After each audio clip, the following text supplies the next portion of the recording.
Jake is standing at gate B47, flight AF301 to Paris.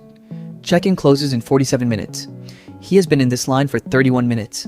The line snakes around a barrier 3 times and Jake cannot see the front of it.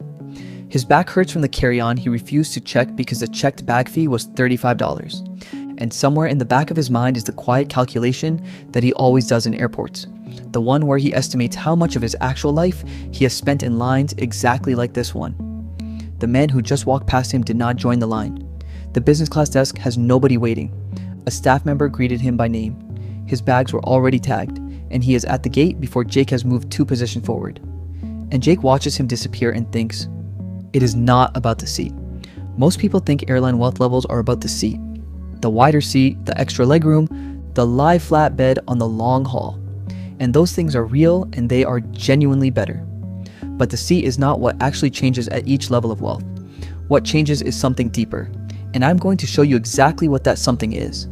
Level 1, economy. Jake is 23. He books the cheapest flight available. He books it 6 weeks in advance. Middle seat, no window, no aisle. The seat that exists because the airline needs to fit 1 more row. And the person who designed the cabin decided that human comfort was secondary to revenue optimization. At economy level, the airline treats you with a specific quality of indifference that is not hostile, not cruel, just precisely calibrated to communicate that your presence on this aircraft is a transaction. And the transaction has been completed. You paid, you received a seat, the relationship is finished. Jake arrives at the airport 2 hours early because the internet told him to. Spends 40 minutes in the security line, spends 20 minutes at the gate because his boarding group is the last one called. Boards to discover that the overhead bin above his seat is full, puts his bag 4 rows back, and spends the flight with his knees touching the seat in front of him, calculating whether the discomfort was worth the $87 he saved by choosing this airline over the one that had more legroom. Level 2, economy plus. Jake is 27. He has a slightly better job now, and he has learned one thing about air travel that changed everything. The exit row exists. Exit row seats cost $40 extra on most domestic flights, and in exchange for agreeing to help with an emergency evacuation, you receive approximately 8 additional inches of legroom. That transforms a 3-hour flight from an exercise in physical endurance into something approaching comfort. At economy, plus the airline still treats you with indifference, but it is a slightly more spacious indifference. And Jake has learned something at this level that will stay with him forever. That the difference between miserable and acceptable is often smaller than people expect, and costs less than people assume. Level 3, business class domestic. Jake is 31, his company is paying for this flight, and for the first time in his air travel life, something different happens at check-in. The agent smiles. Not the practiced smile of someone who's been trained to smile, but the attentive smile of someone who's been trained to notice. Jake's bag is checked without a fee being mentioned. He is directed to a shorter security line, and when he boards second, after first class, before everyone else. And here is what Jake notices at business class domestic. For the first time in an airport, his time is being treated as something valuable, not by him, but by the airline. The airline is structuring his entire experience around the premise that his time matters. And that structural difference is more psychologically significant than the wider seat, because it means something about how the world sees him has changed. Level 4, international business class. Jake is 36. He is flying to Paris for a meeting that he scheduled, not a meeting that he was sent to, and the airport experience has transformed again. The business class lounge at JFK has a shower, a restaurant with a menu, and approximately 40 people sitting quietly in chairs that cost more than Jake's first car. Nobody is in a hurry. Nobody is anxious about boarding, because business class passengers board last among the premium tiers and first among everyone else. And the lounge is a secret that economy passengers do not know about.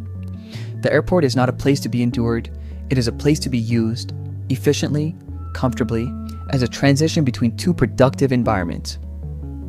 Jake sits in the lounge with a coffee that costs nothing because everything here costs nothing because he already paid for it in the ticket price, and thinks about the version of himself 6 years ago standing in the line that snaked around the barrier 3 times, and wonders whether that version of himself could have imagined sitting here. Level 5, first class. Jake is 41, and first class is not a flight anymore. It is a room that happens to be moving at 580 miles an hour toward Paris. The suite has a door that closes, a flatbed with a real pillow, a menu with options that arrive on actual plates, and a flight attendant whose entire role on this aircraft is to make Jake's experience feel like it is happening at a hotel that is somehow also an airplane. But here is what first class reveals about wealth that business class did not. First class reveals that the discomfort of air travel was never inevitable. It was a choice. The airline built the discomfort into economy because the passengers in economy had no alternative, and the existence of first class proves that comfortable air travel is physically possible. It is just not economically available to most people. And Jake finds something about that revelation disturbing in a way he cannot quite name. Level 6. Private aviation. Jake is 47 and the airport is gone. Not the concept of traveling by air, the airport, the queue, the security theater, the gate, the boarding group, the overhead bin, the $35 check bag fee, all of it gone. Jake is driven to a terminal that most people do not know exists. At most major airports, there is a private aviation terminal called an FBO, Fixed Base Operator, where the security process takes approximately 4 minutes, where the aircraft is visible from the lounge, where Jake boards when Jake is ready, not when the airline is ready. And here's what private aviation reveals that no commercial cabin could ever show you. The entire experience of commercial air travel. Every line, every fee, every indignity, every hour spent sitting in a middle seat with your knees touching the seat in front of you was not a feature of air travel. It was a feature of being ordinary. And private aviation is the first time that air travel stops being a system you navigate and becomes a service you direct. Here's the truth about how airlines treat you at every level of wealth. The seat is almost irrelevant. The food is almost irrelevant. Even the lounge is almost irrelevant. What actually changes at every level is whose time is being respected. In economy, the airline's time matters. Your time is irrelevant. In business class, your time starts to matter. In first class, your time is a product. In private aviation, your time is the only variable that the entire operation is designed to serve. And that shift from your time being irrelevant to your time being the only thing that matters is not just about air travel. It is about what wealth actually buys. It does not buy happiness. It does not buy health. It does not buy relationships. But it buys time, your own time, returned to you from the systems that were consuming it.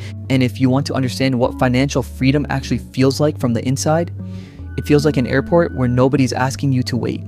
You have been decoded. If this video made you think about air travel and wealth differently, subscribe to Money Decoder 3004. Every single week, we decode the systems that treat Americans differently based on their wealth.